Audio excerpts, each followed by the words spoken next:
Assalamualaikum warahmatullahi wabarakatuh. Hai Kala Friends, dimanapun Anda berada. Apa kabar?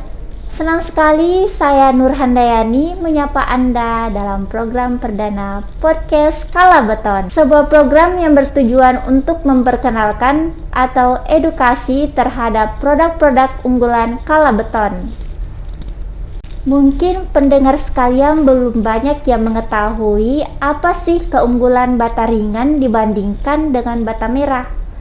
Nah, pada kesempatan hari ini kita berkesempatan menghadirkan Bapak Iskandar Arifin selaku Asisten Manajer Marketing Kala Beton. Assalamualaikum Bapak, bagaimana kabarnya Pak? Waalaikumsalam, kabarnya baik, alhamdulillah. Terkait tema pada hari ini Pak, banyak yang sering bertanya, apa sih keunggulan bata ringan dibandingkan dengan bata merah? Menurut Bapak bagaimana Pak? Oh iya, kalau dibandingkan bata ringan dengan bata merah terkait fungsi dan kegunaan, sudah barang tentu bata ringan memiliki banyak keunggulan. Nah, fungsi pertama adalah kuat, di mana kalau proses kuat itu atau dikatakan kuat itu sudah dikatakan seperti semen. Nah, di mana sifat daripada semen itu adalah bagaimana fungsi semen itu memperkuat sebuah bata ringan. Nah, fungsi kedua adalah ringan. Nah, di mana dalam sebuah proses pembuatannya itu seperti kita ketahui, material pembentuk dari bata ringan itu pertama adalah pasir silika, kedua kapur, ketiga gipsum, keempat semen, kelima aluminium pasta, dan terakhir adalah air. Di mana dengan komposisi tertentu akan membentuk sebuah produk yang dikatakan bata ringan. Nah, fungsi ringan itu dibuat dari mana? Dalam proses pembuatannya terjadi proses kimia di mana terjadi pembentuk pori-pori atau gelembung-gelembung udara yang akan terperangkap dalam sebuah proses pembentukan bata ringan. Nah, fungsi pori-pori inilah yang membuat fungsi ringan itu akan terbentuk. Nah, itu yang pertama. Yang kedua adalah jika kita melakukan percobaan bata ringan tersebut, kita coba celupkan dalam air, hampir dipastikan bata ringan tersebut akan mengapung. Mengapa dikatakan seperti itu? Karena berat jenis daripada bata ringan itu lebih kecil daripada berat jenis air. Nah, itu salah satu standar dikatakan mengapa dikatakan bata ringan itu ringan. Nah, itu yang fungsi ringan. Fungsi ketiga adalah kedap suara. Nah, seperti dikatakan tadi, pada proses pembuatannya itu akan membentuk pori-pori. Nah, di mana sifat pori-pori itu akan menghambat atau mereduksi gelombang suara atau suara-suara yang masuk mengena daripada bata ringan itu, sehingga fungsi kedap suara ini sangat cocok digunakan untuk perumahan-perumahan pada penduduk atau di gang-gang ataupun di daerah-daerah yang membutuhkan suasana yang tenang. Nah, fungsi selanjutnya adalah fungsi tahan api. Nah, bata ringan terkenal memiliki sifat rambat panas yang sangat buruk. Kenapa dikatakan seperti itu? Karena bata ringan seperti dikatakan seperti tadi lagi ya, memiliki pori-pori yang terpisah tapi terintegrasi dalam sebuah bata ringan. Nah, pori-pori terpisah itu akan menghambat panas yang terjadi atau terkena daripada bata ringan tersebut. Nah, fungsi selanjutnya adalah ramah lingkungan. Kenapa dikatakan dia ramah lingkungan? Karena dari proses awal, proses pembuatan sampai akhir atau proses packing, hampir dikatakan tidak membutuhkan atau membuang banyak material terbuang atau bisa digunakan kembali atau dikatakan istilahnya reusable, sehingga proses produksi itu bisa dikatakan ramah lingkungan. Selanjutnya adalah hemat waktu. Nah, saya bisa jelaskan dua fungsi daripada hemat waktu. Pertama, fungsi kecepatan pasang, di mana bentuk dari bata ringan itu sudah dikatakan besar ya, dengan standar 60-20 dengan ketebalan 10 atau 7,5, itu lebih gampang tukang-tukang itu akan memasangnya. Belum lagi sifat daripada bata ringan itu yang ringan, sehingga waktu pasang bata ringan dalam sebuah bangunan itu sangat efektif. Nah, yang kedua adalah jumlah tukang yang dibutuhkan. Karena sifat bata ringan tadi itu ringan, terus bentuknya besar, sehingga jumlah tukar yang dibutuhkan itu tidak terlalu banyak, sehingga waktu yang dibutuhkan itu akan lebih cepat.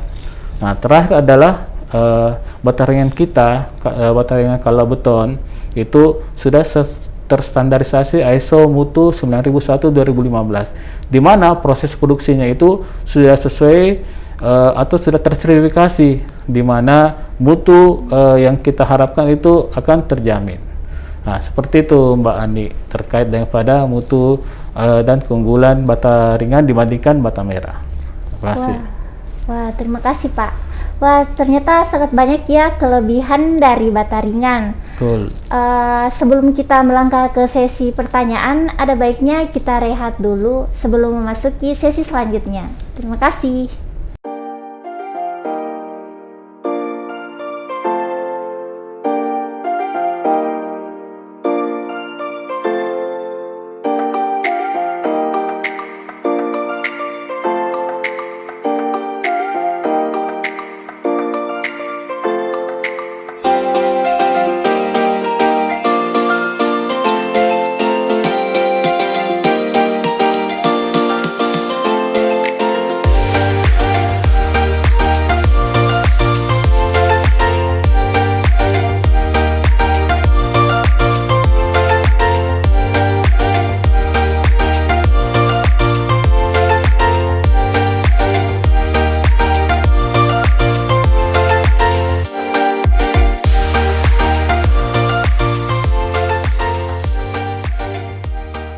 Oke, welcome back Kala Friends. Di sesi 2 ini ada beberapa pertanyaan yang masuk.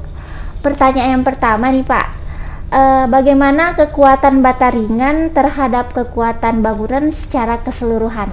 Oke, pertanyaannya bagus ya.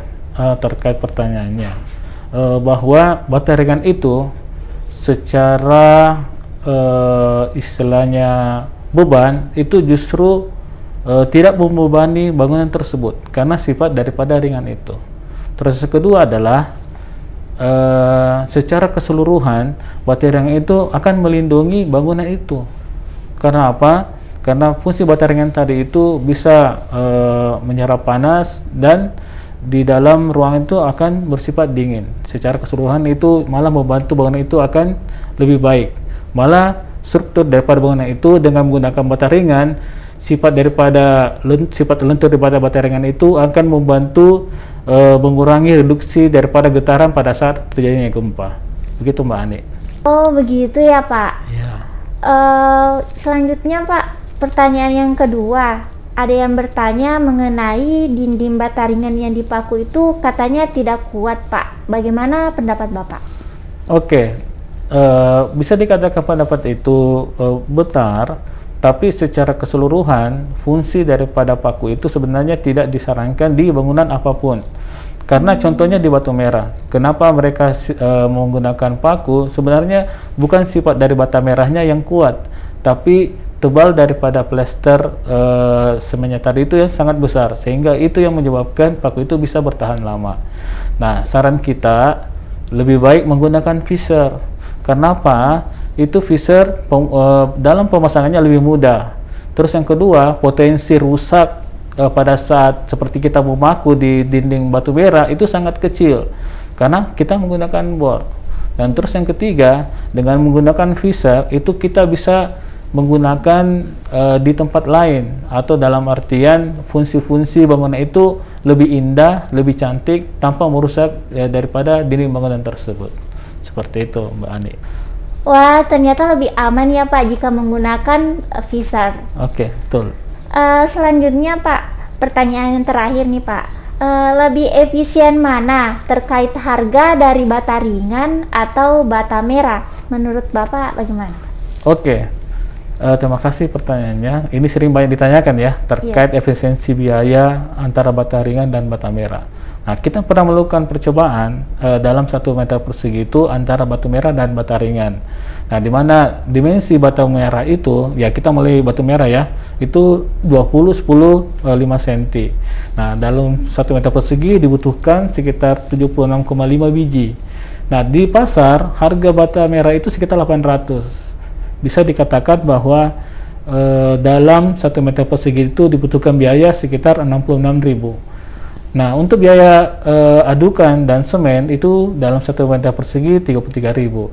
Jadi totalnya kebutuhan batu merah dalam 1 meter persegi itu sekitar Rp94.000. Nah, kalau bata ringan itu dalam 1 meter persegi dibutuhkan 8,5 biji. Nah, di sini jika dikalikan jumlah satuan harga bata ringan sekitar 9.000-an, itu membutuhkan harga 77.000. Nah, di sini yang menarik bahwa untuk kebutuhan semen itu tidak membutuhkan pasir lagi dan kebutuhannya cukup sedikit, 4 kg. Nah, jika dikalikan satuannya itu sekitar 1.800, itu membutuhkan sekitar 17.000 sekian. Dan totalnya adalah 84.000.